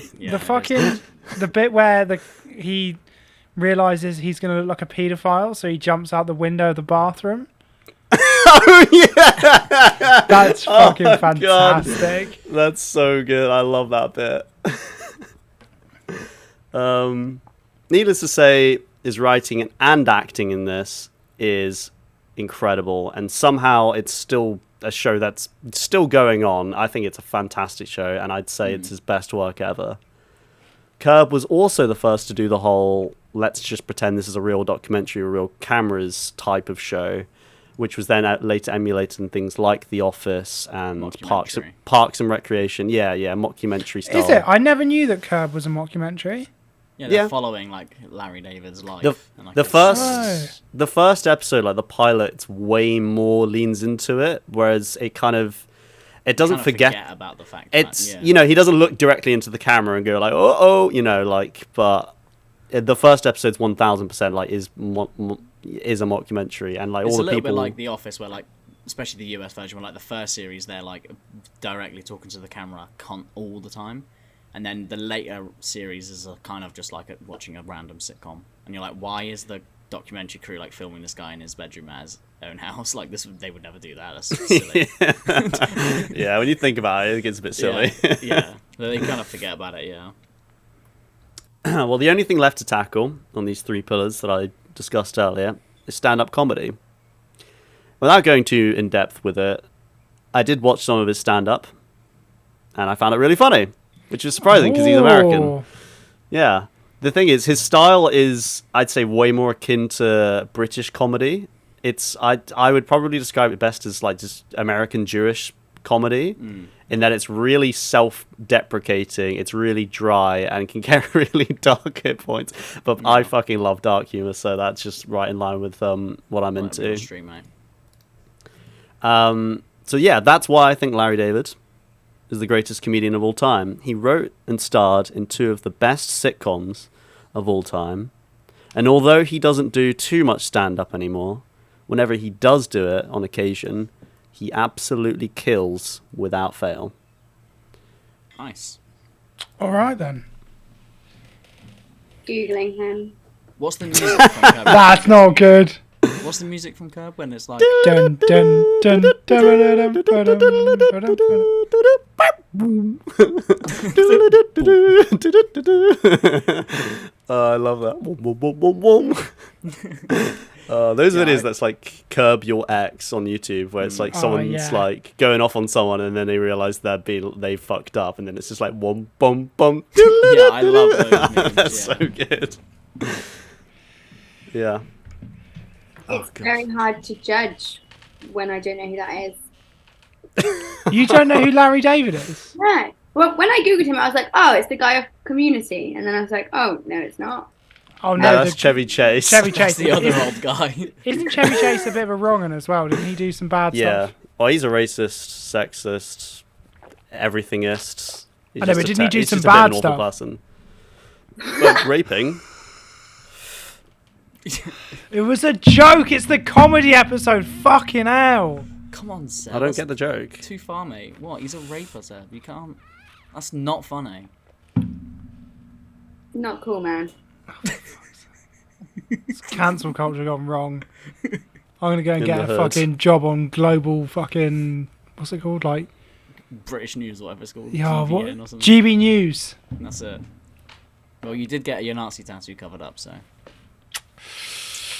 We've all got regrets. Amy, after you. I'm thinking about the like factors to rate it on, and it's quite tricky. Vinny, I reckon 9. you. But Why are then with you- mine? I reckon 10. 10. Okay. I reckon you've never heard of it. Can't be that good. Sack it off. Well, it's kind of embarrassing, isn't it? Because I should know every single comedian in the world, considering I studied them. It is mad that you went to clown school and you don't know who Larry David is. When I was at clown school, they asked us to, on the spot, like first class, like, who's your favourite comedian? And I was like, I don't know many. And then they asked us what our favourite play was that we've been to see, like performance. And I said to them, I've not really been to any plays. This is like a very, like, I live in a council house, so everyone at Goldsmith is quite well-to-do. I hadn't seen any plays, and I panicked, and I said, well, my favourite thing to watch is Shrek. And other than that, I've not seen any plays. And I felt a fool, but it's true. Shrek's a play.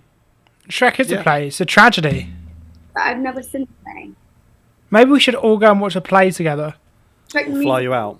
I've seen a couple of Yeah. plays. The first one was all in Argentinian. I didn't understand it. Why did you go and watch a play that was all in Argentinian? Argentinian? School, Evita. Also, don't they speak Portuguese in Argentina? Spanish? Argentinian? Well, I What the don't know fuck what are you they talking fucking about? Speak, do I? Because I can't Spanish, you understand it. moron. Well, Like everyone in South America except for Brazil. Like, it was just part of our drama class, and I was like, why are we here? What? No one fucking Well, knows they're all what's speaking going on. Spanish Yes. the entire time. Yep. What? Yeah, why were you there? I don't know. And then we saw Warhorse, and I was like, this is great. Where's the horses? Oh, they're not actual real horses. Great. Of course they're not. Like, do you imagine how difficult that would be? What's that rule? Like, never work with children or animals. I think that definitely extends to 2 or 3 live But they horses did on have this little stage. duck on a stick, and that was the star of the show. Right, so what we can establish is that Michael's been to see 2 plays, 2 of which sound quite highbrow, and his highlight from all of that was a duck on a stick. Mate, that was the highlight, though. That was it, trust. What plays? I don't know if I've ever seen. I've seen a couple plays. I've been in more plays than I've seen. I saw a really good play with my brother when I visited him in London a few years ago. It was they made a movie out of it. It's called Scary Stories, I think. They made a movie out of it. It had a who's that guy that's in everything? Not Lawrence Fishburne. He's white and English. So it's It's something like Lawrence Fishburne, I think. Jason Hang on. Statham. No, he's the guy that's not Sherlock in Sherlock. Martin Freeman. Martin Freeman, that's it. Nothing like Lawrence Fishburne. The black American Nothing action like actor. them whatsoever in name or You anything. picked the fella who played Tim in The Office. Yeah, that's it. Yeah. Yeah, Tim from The Office. oh my god. Well done, mate. So I was saying, what- I'm thinking of someone. It's not The Rock. It's James Corden. Martha Stewart. Jesus. No, but that was a really good play. Really, really Nice. funny. Really spooky as well. But really, really funny. Cool. Nice. But Vinny's getting a fat 0 for that, is he? All in all, can you add these up, Vinny? It's Okay. 0, 0, Yeah. 0, 0, 0, 0, 0. Mate, she's Hang on, you went too fucking fast. You went too wrecked. fast. You went too fast. There might have to be a bit of like gut instinct in there as well. There should be like a fifth like a last category, like gut instinct maybe. Yeah, That's gut still instinct, 0. I'm going to watch it now, and I'm going to do research. And if I change my mind, are we allowed a rematch? Like, what happened? No, whatever you say Um, is final. Yeah. Fine. You just Yeah. got to pick a winner. You might have to go with your gut rather than the stats. Sometimes But you that's a good way to scout football players, although I wouldn't know because I got sacked from XFC. But you should definitely watch Curb Your Enthusiasm. I think it's It is really pretty funny. Really funny. I've started watching all the Transformers films again because I hate myself. I like Transformers. Yeah, I know they're great, but obviously it's not like brain food, is it? Yeah, but it's robots kicking the shit out of each other. That's fine. I'm so glad you guys are saying that because I've been fucking loving it. I just felt bad admitting it. You're allowed It's to the love sickest thing I've ever seen in my non-highbrow- life. Not everything you watch has to be fucking Pride and Prejudice. Do you know what I mean? I know, You can just even the- love watching robots kick the shit out of each other. I Look know, at it's Riccio, difficult. the greatest movie ever made. It's Ricchio's a lot of fantastic. pressure. It is a lot of pressure. Sometimes I Don't try bow and down watch. to the pressure, mate. You watch highbrow porn, and it's just like, what am I doing here? I just want to watch robots fucking the shit out of each other. Is that what Transformers is? Mate, it is when I watch it. Like, Yeah, true. It's Prime. It's like, Bumblebee, I need you to deplete my oil levels. Quickest for humanity.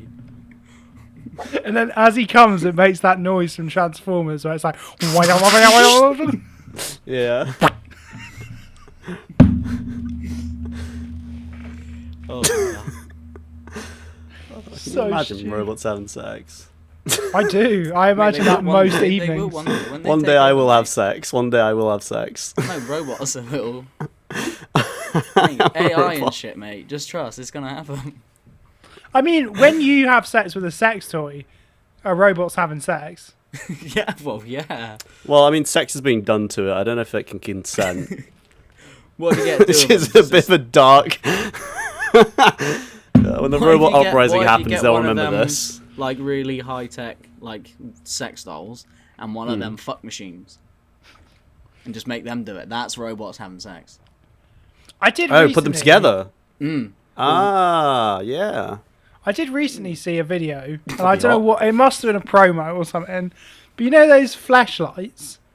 Yeah. It was promoting a porn star who had her own flashlight What, like, was it modelled as her vagina? on Yeah, her that's the vagina. thing. But during the action, so she's getting like done, Right. and then she pops off and then gets the flashlight and then just uses that instead.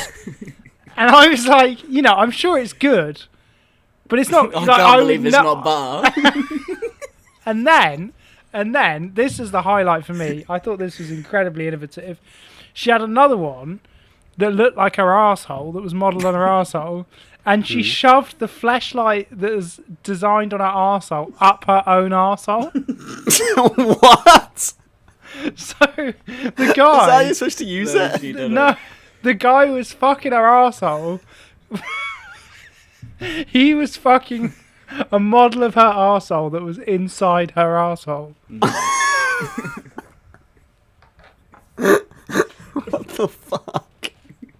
Can you imagine? That's a little insight into Sev's reign there, everybody. Yeah. Yeah. That is weird, man. Fucking insane. Sorry, Amy. I mean, I don't know what you're going to do with that information, but that's something you got to segue from that to Yeah. introducing me. Yeah, so Amy, anytime you just... He's an Speaking of arseholes. Speaking of arseholes. Oh my god. I literally forgot your name then. It's Michael. Sorry, I everyone does it. said Mork, and I thought, I'm sure it's not that. Michael. Well, You can call him Right. Walk. Also, Let me just, his own wife, girlfriend says that. She's like, Mork. sorry, Calls him I forgot your name. no, she doesn't. Oh. I forgot your name. She's You've like just got moaning in quite- bed. Oi. She's moaning in bed like, Mark? I want to say Mark. That's when you know you're not doing I'm well. getting Mark. When someone starts clicking, oh my god, yeah. It's tip of my tongue. Lawrence Fishburne. Barry. Fucking. It's like Laura Fishburne, but you're not black, you don't star in films, and I You're can't remember your name. British. You're white. You're short. Balding. Hey, Lawrence Fishburne's already bald, so... True, but he's not balding. He's True. already completed it. That's true, right. Maybe he's like Top G Andrew No, Tate. Maybe he definitely just shaves his head for like Top G powers. Will you not mention that man's name, please? Yes, Seb. Oh mate, his downfall is tragic. He looks like such a so embarrassing. He's such He a does piece look of bad, shit. Yeah. Like oh His god. hair is so awful, yeah. I mean, obviously that's not the worst thing that Not he's as done. bad as mine. It's up there. Should be a fucking crime having hair like that. Anyway, shall I go? Does anyone want to Yeah. time me or not? I can time you, mate. I can time you, mate. What was that, Amy? I can't Sorry. hear you. Do you want announcing? Yeah. Go Yeah. for it. Okay. Finally, it's our headliner. We better do a fucking good job because we're saving the best till last. And if you don't win, that's it. Tomato. Oh. It is Michael, aka Mark. Woo! And the crowd, The crowd goes Okay. mild. whatever. Whatever. Right. Now, this was a really tricky one for me as well. Because as I've said on this podcast a million times, I love comedy. I love laughing. It's my absolute favourite thing to do in the world above everything else is laughing. And we, as the British, use humour in all sorts of ways. We use it as a sword and a shield. I'm being serious, and you're already pissing yourself. Why? What? I haven't even said a funny thing yet. You're just so funny, man. You're so naturally funny. I know. That's why I have picked Michael Davey. No. As British people, we use humour in all sorts of ways. We use it as a sword and a shield. When two British people meet up, it's the first one to get a gag out, right? Humour to me is like a medicine. And I think that laughing at difficult things that might affect you personally is a great way to deal with difficult situations. It can really make light of it, and it can distract for a moment the hardships of a situation. So picking a GOAT comedian for me was important. And I really ummed and ahed about who I was going to pick. And it was this person and that person, and I even wrote an entire script for somebody and then deleted the whole thing and changed my mind.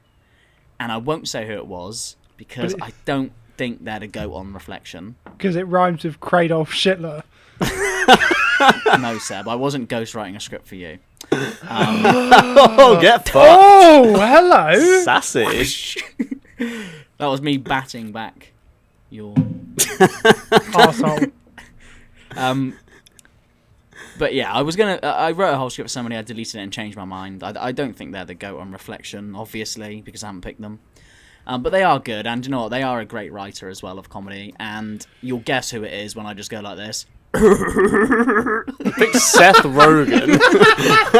Fucking Seth Rogen. No way. I'm not joking, in brackets on my script, it just says, you'll guess who it is when I go like this, in brackets, do the laugh. But no. But no. In the end, I went with my heart.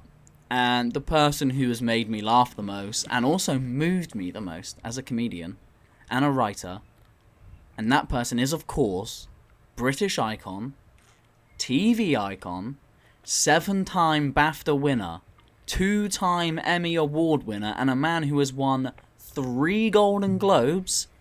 It's Ricky Gervais! He did him! You actually done him! I actually did him! There was a lot of back and forth on this one, Amy. There was, but He couldn't Ricky... decide whether Ricky Gervais was a I'm bad person or not. I'm No, I glad love he's done Ricky him just Gervais. because I know how much Mork loves Ricky Gervais. I Yeah, it's absolutely true. love him. Seb Yeah. sometimes tells me off, but I don't care. I fucking love him. He is an icon. He grew up in a working class family in Reading. His dad was a labourer and his mum was a housewife. And he widely credits his family's great sense of humour and laughing at everything for his success. And he says that in his family there's this unwritten rule. If you think of something funny, you've got to say it. And I think that that is just fucking great because it makes everything light and not serious. And he actually started out his career in music.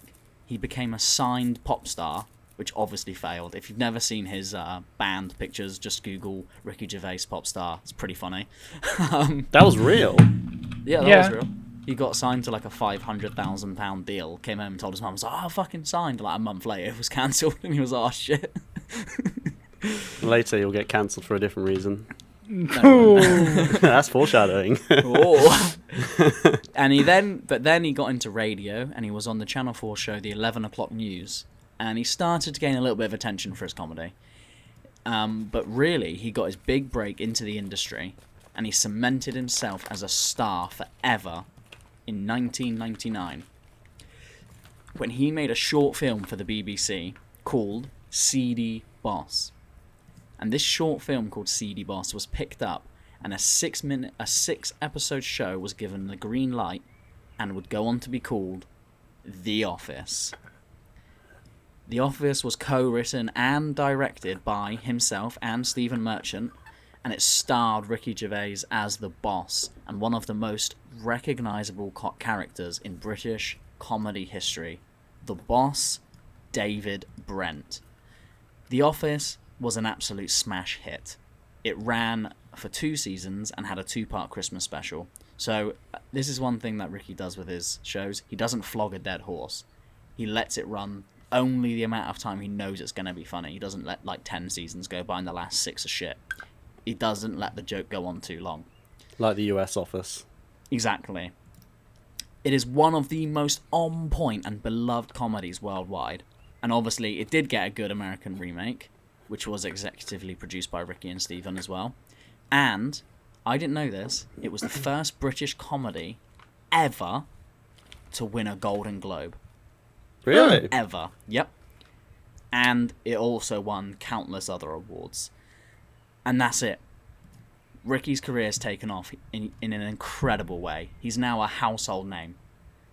But his next gift to humanity may have been even bigger. And that was allowing radio producer of his show on XFM to speak live on radio. And he gave a platform to one of my favourite human beings ever. His head's like a fucking orange. It's Carl Pilkington.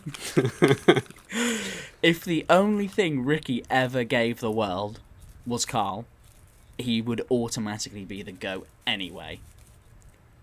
But besides Carl Pilkington, he then went on to go and do his first stand-up specials, Animals and Politics, which are incredible.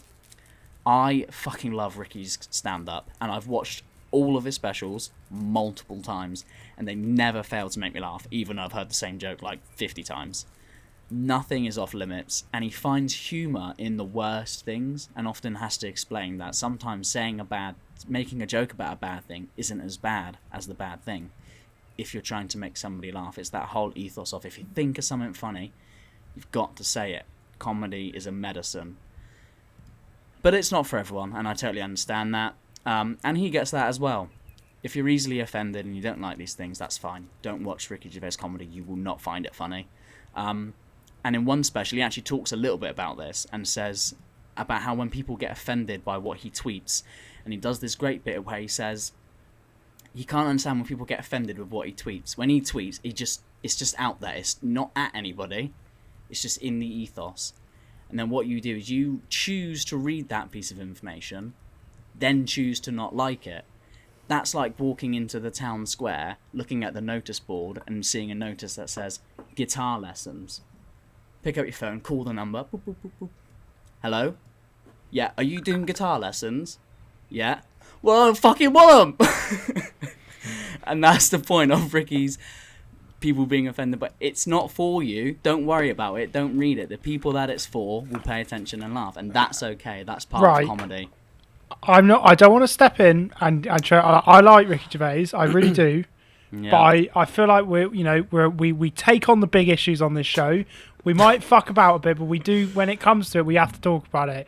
And I would say that what you're saying is the guitar lessons thing is not fully accurate, and I think it's probably a very favourable view on what he's saying and doing, because yes, if you walk into a town square and there's a sign that says guitar lessons and I ring the number and I say I don't want the guitar lessons, that's obviously that's irrational. But if I walk into the town square and there's a sign that says trans women aren't real women, and then I become offended by that poster, or I ring the number, if I do something about it, I think that's different. It's not the same as it being a guitar lesson. The poster is more than just... He's not just making an arbitrary statement. Part of that joke about the guitar lessons is that the guitar lessons are a stupid, irrelevant, not important thing that someone's getting offended by. But if you say something that does upset someone, if I was to put a poster up in the town square that said some of the stuff that he said, I think people would be offended by that. I think people probably would ring the number or follow the Facebook group and tell them they didn't agree with it. Yeah, I think that's fine. I agree with you. But I also would disagree that I don't think Ricky Gervais says trans women aren't real women. That's the point that I don't think he does. I think he very openly admits and will... He's very clever because he always prefaces or whatever the opposite is going after any joke by... He knows he has to do it by saying, I will say anything for the laugh. I don't believe in the thing. That's the point. It's the shock of it. It's like, of course I am for this thing, and then instantly juxtaposition that by saying something really bad about the thing.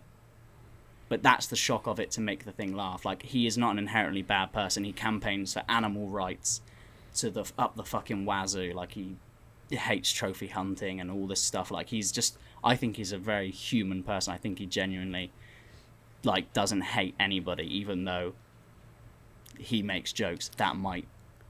that people get offended by. But I think that's what he's saying is like, that's fine, you can be offended by it, but understand that I don't believe in the bad thing. I'm making the joke of the bad thing to try and incite humour into the people that don't mind the joke about the bad thing not being as bad as the bad thing. Does that make sense?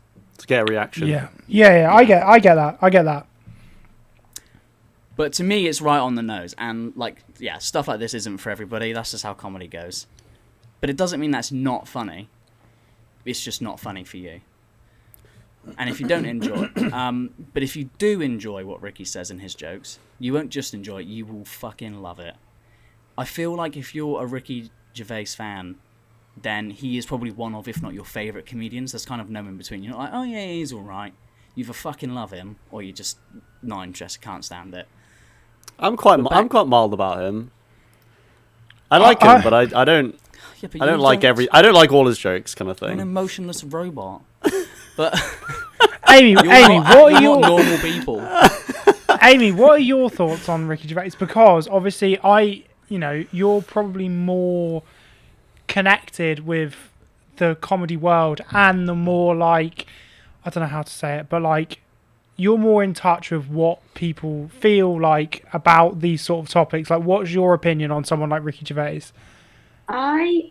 It's so hard because I think Ricky Gervais' Golden Globes moment was just like incredible. And I forgot about that. Yeah. Remember when he slated all the pedos and I was so happy with that, and I thought, go on, that is someone who's got such a big audience and is really using it for a good purpose, and they're properly grilling people who deserve to be grilled.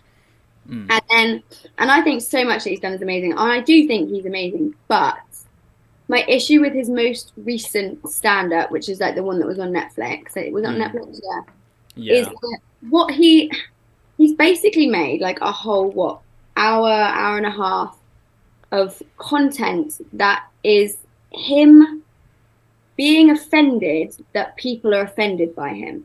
Like all he does is talk about, oh, if you don't want to like listen to it, don't listen to it. But then I'm like, well, you're doing exactly the same thing to people who are just responding to you, really. Like I can go on Twitter and scream at you and respond to you. I'm still allowed to do that. Like, I don't know. I feel like, and I hope he never sees this. He won't. I think he's just washed up and he's run out of material, and now he's grappling on to the thing that is keeping him relevant. And it makes me sad because there's so many topics that need to be spoken about, and like the trans issue and like the amount of hatred that trans people are getting through the media at the moment, like needs to be talked about in a really like thoughtful way. And I feel like he's just charged in there like a bull and thought, nah, I won't bother thinking about this too hard. I'll just make a load of money off of it. And that's what like pisses me off a little bit. Yeah, I do agree actually. I prefer his older stuff and his writing. And even his recent writing is like way more like what it should be than his recent stand-up. His recent stand-up has been 50-50 at best.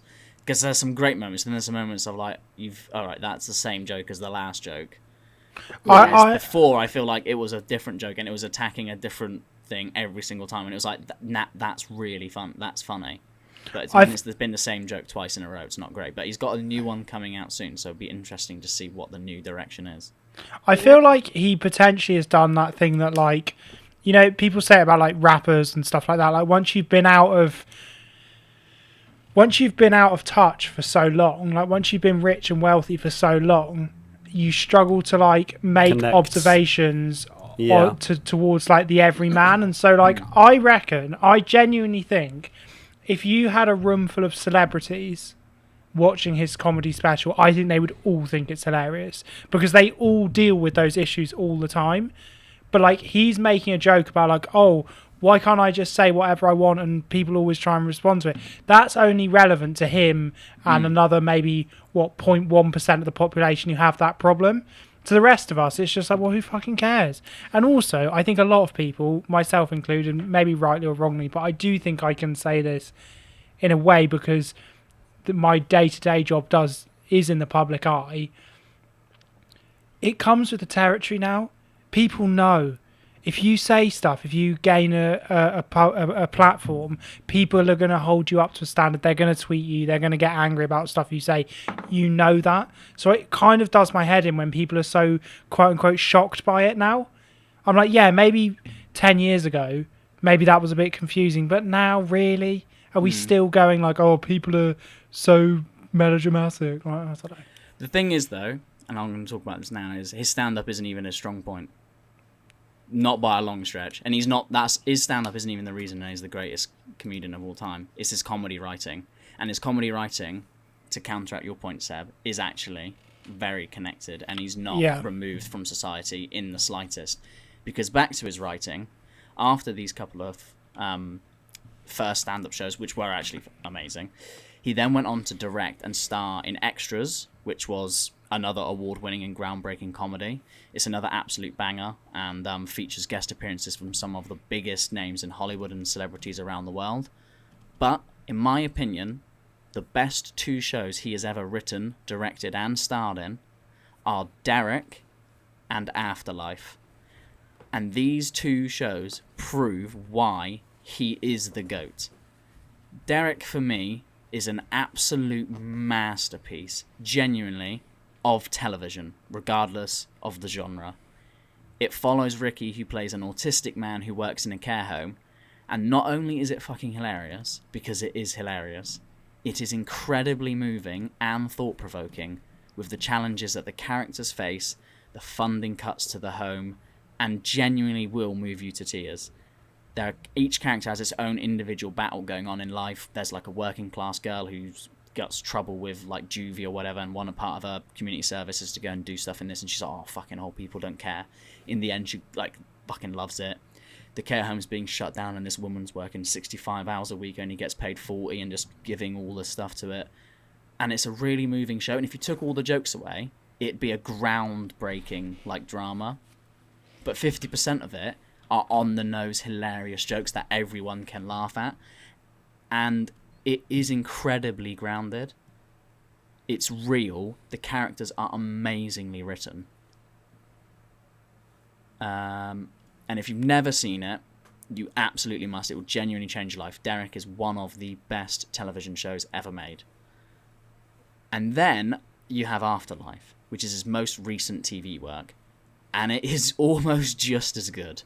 It follows a man who's lost his wife to cancer, and all he wants to do is kill himself, which is bleak. It's really bleak. But, as I said at the start, comedy is a medicine. And this show is what really embodies that. Laughing in the face of that bleakness really is the best way to live.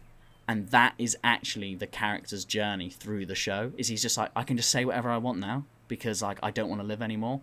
And he finds that comedy with it, he grows more friendships and finds the reason to live in the end, despite the fact the love of his life has died in this terrible way. And this show would, again, win multiple awards. It is adored by absolutely everyone who's ever seen it. It is hilarious throughout and thought-provoking. It's grounded. It will definitely make you cry at times. And the character of the highly offensive and unprofessional therapist is easily one of the best and funniest comedy characters ever written. Just type in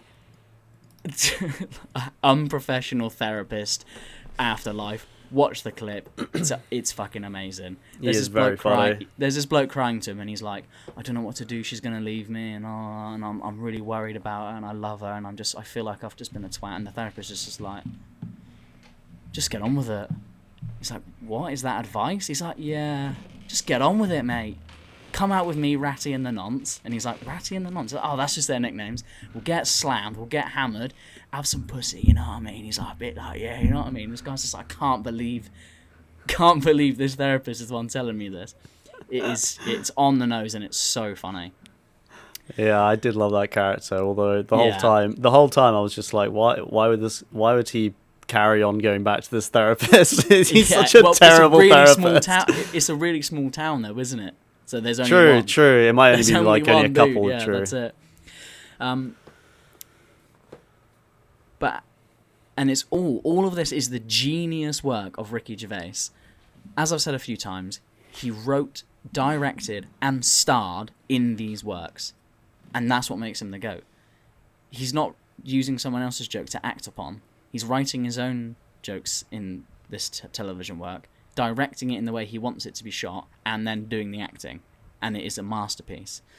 You might not find his stand-up funny, he might be outdated, but his ability to write these TV shows, which are not only hilarious, but also real, challenging, and thought-provoking, honestly cannot be matched. I cannot think of another comedy writer who has done it once, let alone multiple times with such incredible success. Love him or hate him, he's given the world some amazing pieces of art. He is a good stand-up in my opinion, and he's a complete genius writer, and in my opinion he's easily the GOAT. Also go listen to the old XFM tapes with Carl Pilkington, you'll never stop laughing. Oh, they are fucking good. But that's mainly Carl, but Carl is Ricky's gift to the world. Ed like a fucking orange.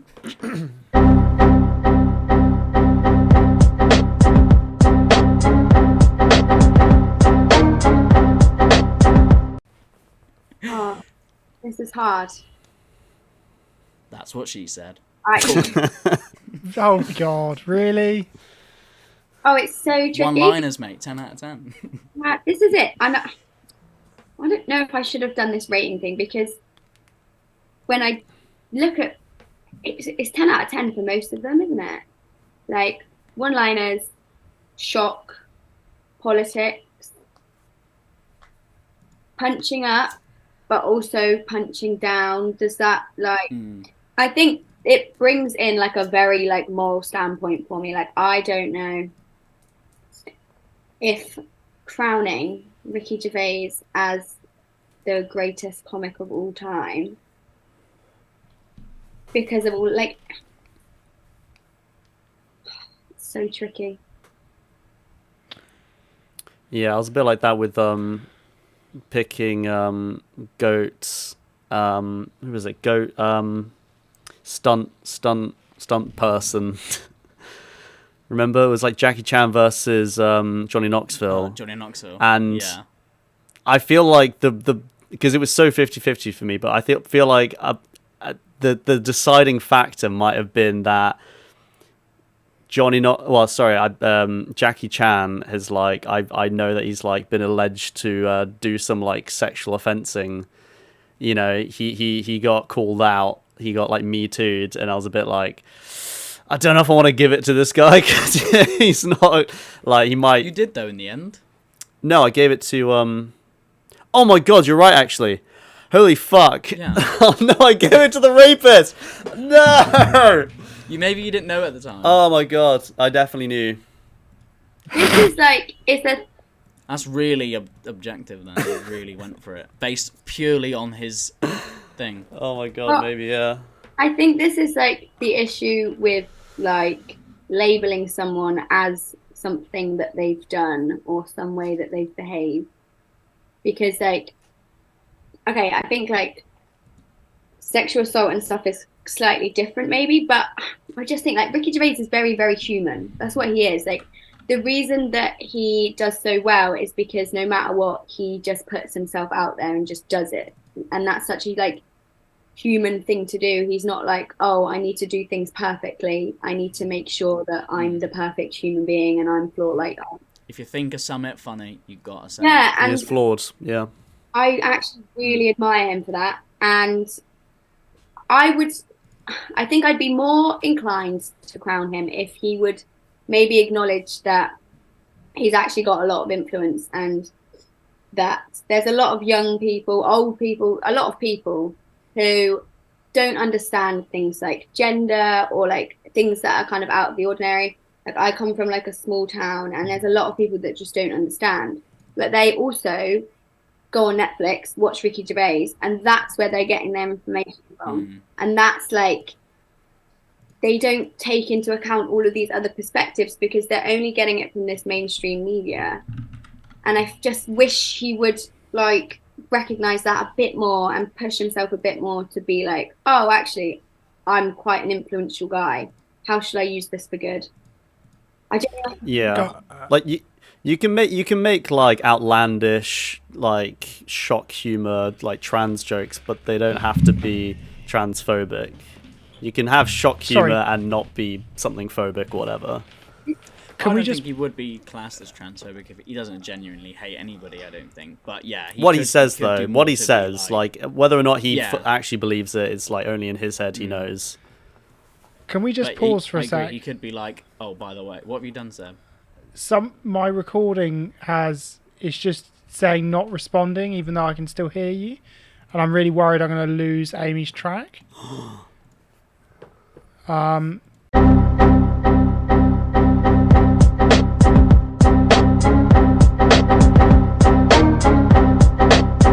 Up again. Yeah. There we go. That's fine. Yeah, I think we're all right. Cool. Yeah. Sorry about that, gang. We were just crowning Ricky Gervais as the GOAT comedian, by the way. So you missed a bit. Where were we? I actually can't remember. I just remember Seb's panicked face and my heart sinking. Amy was talking about how Ricky doesn't always acknowledge his platform. Yeah. He could do more to acknowledge his platform. Yeah. That's it on that. All celebrities have that problem. I fucking hate to be a celebrity. But then to be coming out and saying, "Oh, sorry, everybody," no matter what you say or do. Do you know what I mean? And always having to acknowledge that. But on the other hand, Jamila Jamil. But it's almost like, why do you have to say that you? Why do you explicitly have to say that you agree with it? Why is that not assumed? That you don't just automatically hate everyone? Is it comedians position that because they say bad stuff, everyone assumes, oh well, they must fucking hate all these people or whatever. Why can't everyone just assume? That's what I've always found weird. Why don't people just assume that you do not hate everybody unless you specifically go out there and be like, fucking kill all the whatever? Do you know what I mean? It's kind of weird, isn't it? I agree. And you think how much, like, we say all the time that is probably horrific. Like, everyone does it. Like, everyone does. They say stupid things. They do stupid things. Like, you should hear some of the stuff Seb comes out with when it's just me and him. I'm like, fucking hell, Seb, don't ever tweet that, mate. You'll have to come out and be like, yo, I don't actually believe it. Yeah. It's true. It's fully true. But the thing true. is, I don't tweet it. Yeah, you don't come out, you don't say it out in front of an audience. Exactly. Because he's scared. And you don't profit off of it. I think that's quite a big thing, is that people... That's his job, yeah. When it's like, okay, you are just profiting off of someone else's, like, oppression. And Yeah, that's true. Which is why I don't think I'll crown Ricky. Oof, yeah. Even though I would like... And if, Ricky, if you're, listening to this... He's not. I acknowledge and appreciate and admire so much of your work. I just think about it. He's probably the best writer. I reckon he's the best comedy writer of all time. Yeah. I don't know, Larry David. Maybe as a package. Larry David, though. Larry David didn't make fucking Derek, mate. Mate. I think he's the funniest. Derek's your life story. What? Vinny, when you get to Derek's age, you're going to be Derek. That's you. So watch it. Is that an insult? No, I'm just saying. Okay. And Vinny, I don't want to be mean. That's how just say fuck me already. Well, It's always, I don't want to be mean, but... And then Vinny's something heard that horrific. so many. Yeah, Vinny's that's heard exactly- that it's so many I times. don't hate gay people, but... Fucking. Yeah. Yeah, it's not going to happen. It's because you went second, though, isn't it? Really, like, Oh, like God. that. It's also because you've never heard of. Is that what it is? Is you just never heard of this person? I've never heard of him. I feel like Have I you heard of should've. Seinfeld and Curb Your Enthusiasm, though?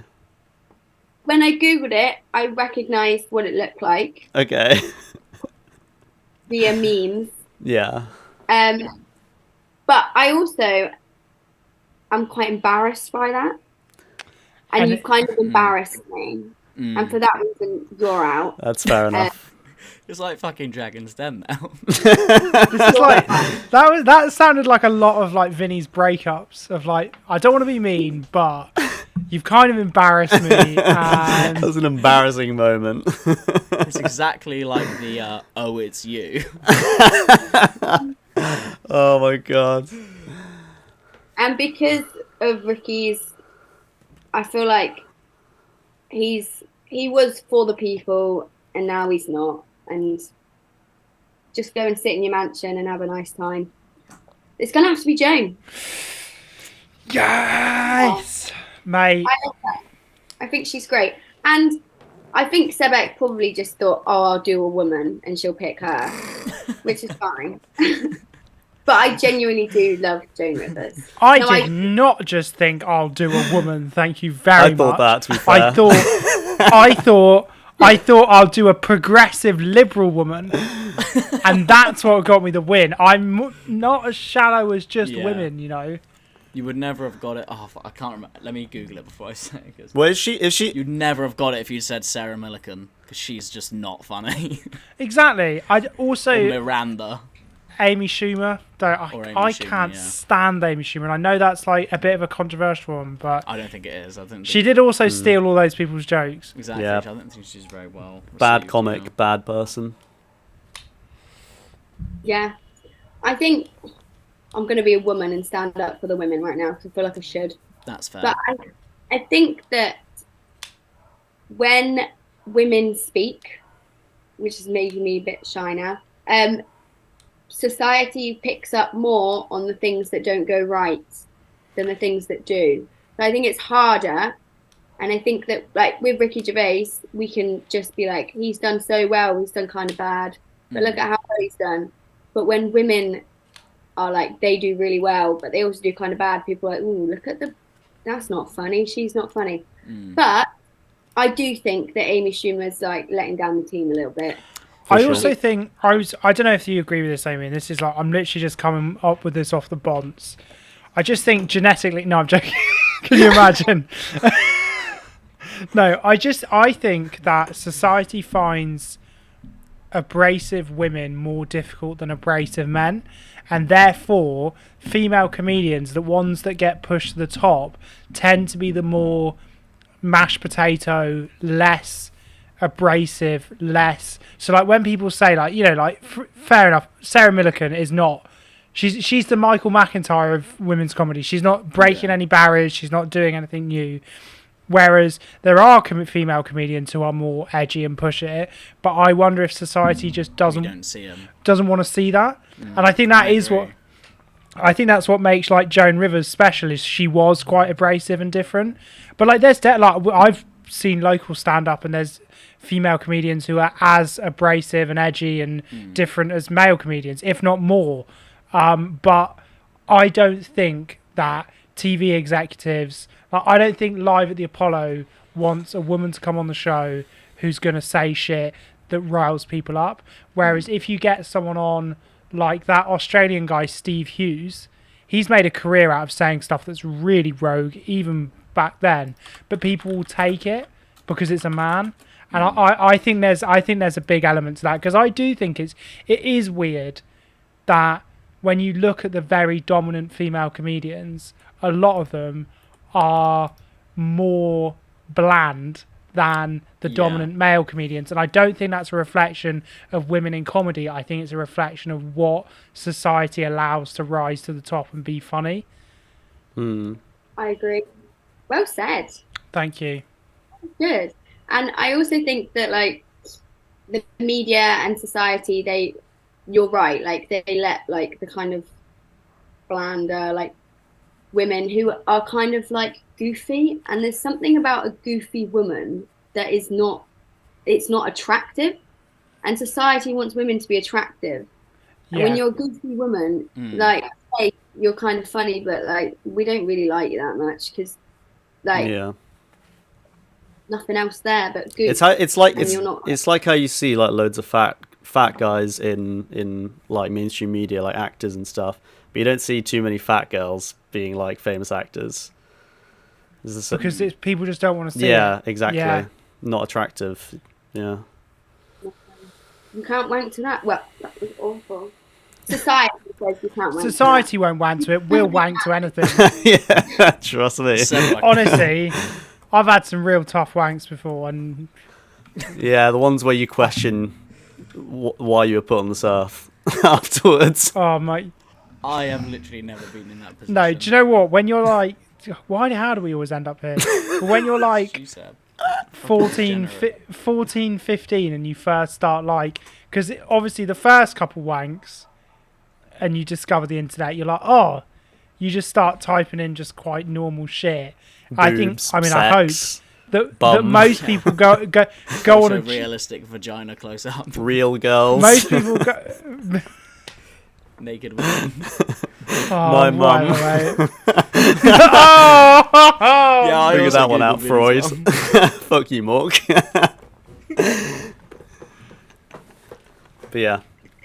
What are you saying about rogue wanks? What? Oh, fuck it. No, I was just going to hear about I was just going to say, do you not think that everyone goes through initial boom bust phase of wanks and pornography where you go, you start and then you dip real low and you're like, what can I fucking find? You're typing in the most depraved shit. No. And then you pop back up the other side and then you don't do it again. I just think most people have found themselves, and I'm not saying anyone got killed or anything like that, but I think people find, or no kids or animals or anything like that, but I'm just saying that like I've seen some porn that is way too extreme, but I definitely went to a place where I was like, I wonder what people can do with a fucking hose or something, and then you're like, yeah, and then you pop back up the other side and everything's fine. And you stop watching that kind of stuff, and you sort of level out a little bit. Luckily, I'm still on the Googling boobs.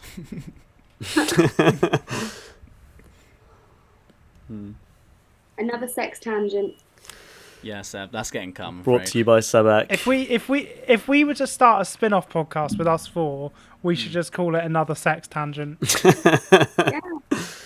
But it's just you talking about all the grim shit you've had a wank to.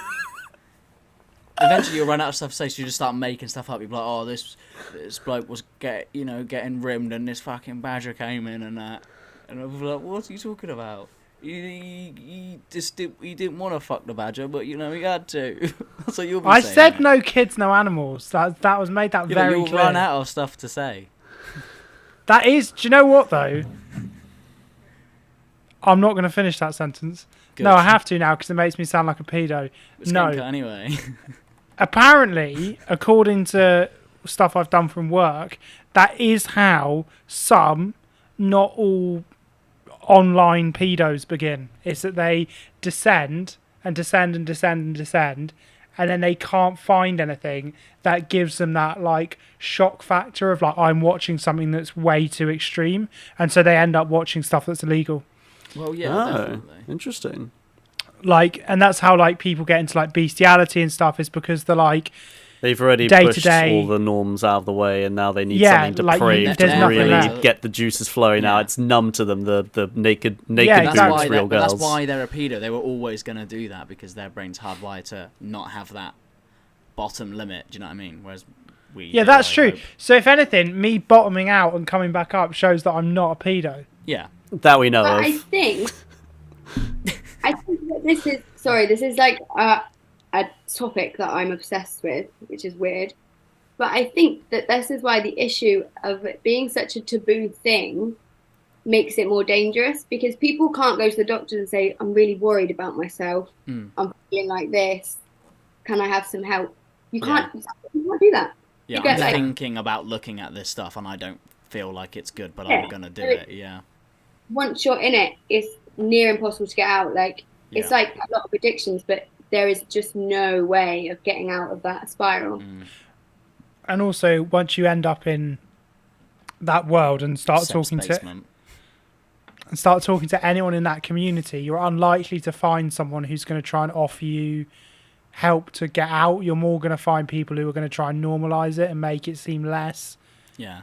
degenerative. Yeah, Seb knows that for first hand. For fuck's sake, we're trying to have an intellectual conversation here, Michael, and you just... I've got to cut some stuff. It's 2 hours long. It's 2.5 according to my timer. 2.5. Definitely only 2 for Oh no, me. it's 2.25. Two. But yeah, it is really It's been a fucking good long to be fair. It's going to be a long one, but I'll get some other stuff like Seb implicating himself as a genuine paedophile. But that's the start bit, like the cold open. Yeah, I will. Yeah, I will. Don't worry. Just me going, I have to finish this, otherwise it's going to make me sound like a paedophile. Cut to the music, and then never come back to it, so no one ever knows what it is that I said. About how you watched all that stuff. You told me the other day when you were telling me the other day about fluoride in the water. You were like, Right, yeah, we're and- moving on. There is fluoride in the water. I've never watched kid porn. We're going to move on. It's not child porn, it's child sex abuse images, because children can't consent to making pornography, actually, Michael. So who's a fucking horrible person now? Amy, back to you. All right, Seb, he knows a lot about kid porn, doesn't he? Right, for fuck's sake! I'm not sure how to close this now. Who won? You did. Oh, yeah! You know it, you little dick. So I'd say like, oh, congratulations, Sebek, for winning with the Joan Rivers. And then we'll just cut all of that up. All right. Yeah. Okay, so the winner, Joan Rivers or Sebek Clark, of the greatest comic/comedian of all time. Hooray. Thank you very Here's your much. award. I never win when I go first, so I've changed the stats. No. It's when you go second, you only win like 9% of the time. Oh, for fuck's sake. Right. 'Cause Anyway. they just want you to be quiet so quickly. They're like, stop talking about fucking child porn. I think what it shows is like when you've got a good answer, you're really excited to go first. Basically, I think that's what it That's true. shows. Yeah. Anyway, should we close up the show? Amy, do you want to close up the show? Give a big shout out to the fans and like, I hope you enjoyed it. Listen next time. Oh, okay. And Go on. also promote anything you want to promote. Promote Vinny's new album, which has just come out on Spotify. Oh yeah, Don't bother, actually. forgot about that. Yeah. Vinny, what's it called? Amy, you ask in a minute. We'll just redo this, but you say that and then be like, hey, Vinny, what's that album called that you put out on Spotify? This is the most scripted we've ever got. Yeah, all right. I need a script, though, so it just doesn't work. Okay, so that is the end of the episode. Thank you so much if you've made it this far without shoving your head in a toilet. If you want to see more of me, you can follow me on Instagram. I think it's GoatsXNo at the moment, like as in no. And there's a link in my bio because I'm still selling nudies. Actually, I'm back on it. So if you want to see my tits, they're up there. Get on it. Did someone have an album? Vinny, did you have an album you wanted to promote on Spotify? Why, yes, Amy, I did. My album that I made a year ago, I just put it on Spotify, and it's for all people to listen to. I think it's on iTunes as well, or iPhone, I don't know what it's called, YouTube Music, or Amazon, all that good stuff. It's Purple Glaze, and the album is called Purple Monkey. Nice. Very nice. Not a euphemism for how hard he waxes. Certainly not.